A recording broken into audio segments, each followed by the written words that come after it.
Cancer എന്ന മഹാമാരിയോട് പൊരുതി ജയിച്ച വടക്കൻ പറവൂർ സ്വദേശിനി ദീപ പറവൂർ KSRTC ഡിപ്പോയിലെ ബസ്സുകൾ കഴുകി വൃത്തിയാക്കിയും ഊണുപൊതികൾ വിതരണം ചെയ്തും തന്റെ ജീവിതം തിരിച്ചുപിടിക്കുകയാണ്.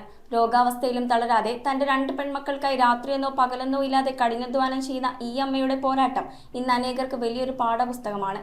കനൽക്കാടുകൾ താണ്ടിയ ഫീനിക്സ് പക്ഷികളിൽ ഒരാളായി മാറിയ ദീപ സ്വന്തമായൊരു വീടെന്ന സ്വപ്നത്തിനായി ഓരോ രൂപയും കരുതി വെച്ച് അതിജീവനത്തിന്റെ പുതിയ പാതകൾ വെട്ടിത്തെളിക്കുകയാണ്.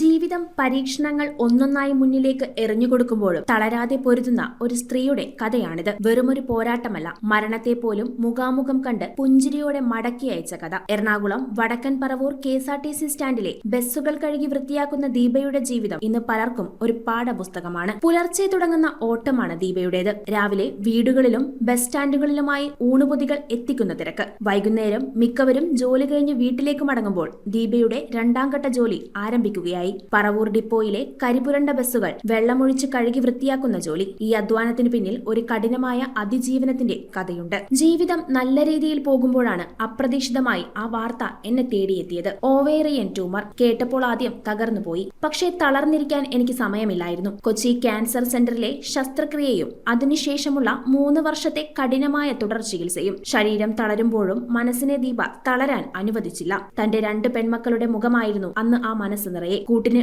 ആരുമില്ലാത്ത അവസ്ഥയിലും സ്വയം പൊരുതി ജയിക്കാൻ തന്നെ അവർ തീരുമാനിച്ചു. അർബുദമെന്ന രോഗം ദീപയുടെ ശരീരത്തെ കാർന്നു തിന്നാൻ നോക്കിയെങ്കിലും അവരുടെ നിശ്ചയദാർഢ്യത്തിനു മുന്നിൽ ആ വ്യാധിക്ക് പിന്തിരിയേണ്ടി വന്നു. അർബുദത്തെ അതിജീവിച്ചവർക്കായി പുറത്തിറക്കിയ കനൽക്കാടുകൾ താണ്ടിയ ഫീനിക്സ് പക്ഷികൾ എന്ന പുസ്തകത്തിലെ 18 പേരിൽ ഒരാൾ ഇന്ന് ദീപയാണ്. രോഗം നൽകിയ വേദനയേക്കാൾ വലുതായിരുന്നു മക്കളെ വളർത്താനുള്ള ദീപയുടെ ആഗ്രഹം. രോഗത്തെ ഭയന്ന് വീടിനുള്ളിൽ ഒതുങ്ങിക്കൂടുന്നവർക്ക് ദീപ ഒരു പ്രചോദനമാണ്. വീട്ടുകാര് ഫുൾ സപ്പോർട്ടാണ്. എന്ന് വെച്ചാല് ഇപ്പൊ നമുക്ക് പറഞ്ഞില്ലേ, ഈ ട്രീറ്റ്മെന്റിന്റെ ഭാഗമായിട്ടും കുട്ടികളുടെ പഠനാവശ്യമായിട്ടും സാമ്പത്തികമായിട്ടൊക്കെ വളരെ ബുദ്ധിമുട്ടാണ്. അപ്പോൾ ചെറിയ ചെറിയ സഹായങ്ങൾ ഞാൻ ഈ ഫുഡ് കൊടുക്കുന്ന വീടുകളിൽ നിന്നൊക്കെ അവർ ചേട്ടന്മാരിട്ട് തരുന്നുണ്ട്. എപ്പോഴും നമുക്കങ്ങനെ അത് പ്രതീക്ഷിക്കാനും പറ്റില്ല. ചില സമയത്തൊക്കെ ഡിലേ വരും, പൈസ ഒക്കാതെ വരുമ്പോൾ. ഈ കഴിഞ്ഞ മാസം ചെയ്യേണ്ടത് ഞാൻ ഇപ്പോഴാണ് ചെയ്തേക്കുന്നത്. അപ്പോൾ അങ്ങനെയൊക്കെ ഒരു ഇത് വരുന്നത്. അപ്പോൾ നമ്മൾ എന്തുകൊണ്ട് ഇത്ര ഒരു 4 മണിക്കൂർ ജോലി ചെയ്ത് കഴിഞ്ഞ് കഴിഞ്ഞാൽ 3 മാസം കൊണ്ട് നമുക്ക് അപ്പോൾ ചെക്കപ്പിനുള്ള പൈസയോ ബാധ്യതകളിൽ എന്തെങ്കിലുമൊക്കെ ഒരു ചെറിയ അടക്കാനൊക്കെ പറ്റും. സ്വന്തമായി 1 സെന്റ് ഭൂമിയും ഒരു വീടും. ദീപയുടെ സ്വപ്നങ്ങൾ ഇപ്പോഴും ബാക്കിയാണ്. രോഗാവസ്ഥയിൽ തളരാതെ രാത്രി വൈകുവോളം ബസ്സുകൾ കഴുകി കിട്ടുന്ന 50 രൂപ തൊട്ടുകൾ ചേർത്ത് വെച്ച് അവർ ആ സ്വപ്നത്തിലേക്ക് നടന്നു കയറുകയാണ്. രോഗമെന്നത് അവസാനമല്ല, മറിച്ച് മറ്റൊരു പോരാട്ടത്തിന്റെ തുടക്കമാണെന്ന് ദീപ നമുക്ക് കാട്ടിത്തരുന്നു. ഇത് വയറ് വല്ലാതെ വീർക്കുന്ന ഒരു ഇതുപോലെയാണ് എനിക്ക് തോന്നിയിരുന്നത്. ഗ്യാസിന്റെ എന്നും പറഞ്ഞ അവിടെ ഡോക്ടറെ കണ്ട് മരുന്ന് വാങ്ങിച്ച് കഴിച്ചായിരുന്നു. ഡോക്ടറെ കണ്ടു, ടെസ്റ്റിന് എടുത്തപ്പോൾ തന്നെ സംഭവം കത്തി. പിന്നെ മക്കളോട് ഇതൊന്ന് പറയണമല്ലോ.